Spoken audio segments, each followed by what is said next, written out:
जुलै 2025 रोजी नांदेडचे संत बाबा बलविंदर सिंगजी आणि संपूर्ण शीख समाज आणि गुरुद्वारा बचाव संघर्ष समितीच्या वतीने वर्ष 2015 मध्ये सरकारने गुरुद्वारा ॲक्ट 1956च्या कलम 11 मध्ये जे संशोधन केला होता तो संशोधन लोकशाहीच्या विरुद्ध होता।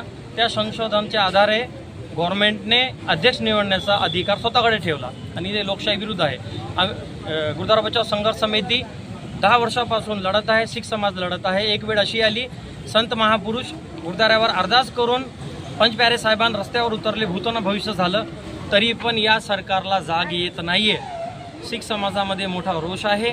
3 जुलै रोजी आम्ही धरणं आंदोलन केलेलं आहे आणि जिल्हाधिकारी मार्फत सरकारनं आम्ही चेतावणी दिलेली आहे। या पावसाळी अधिवेशनामध्ये या विषय निर्णय घेऊन संशोधन रद्द करावं। नांदेडचे स्थानिक जे शीख आहे याच ॲक्टमध्ये आमची संख्या 10 ते 11 करावी, कारण आमच्या संख्याबळ नाही। 56 पासून आतापर्यंत 2च अध्यक्ष आमचे झाले। आमचे अध्यक्ष असावे, कारण आमच्या पुरखांचा खूप मोठा योगदान आहे गुरुद्वाराला वाचवण्यासाठी, मोठं करण्यासाठी।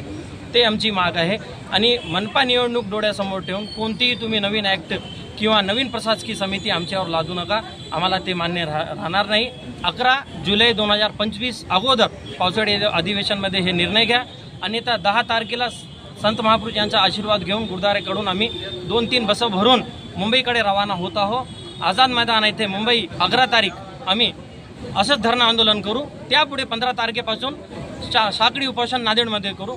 सरकारला आमची ही चेतावणी आहे।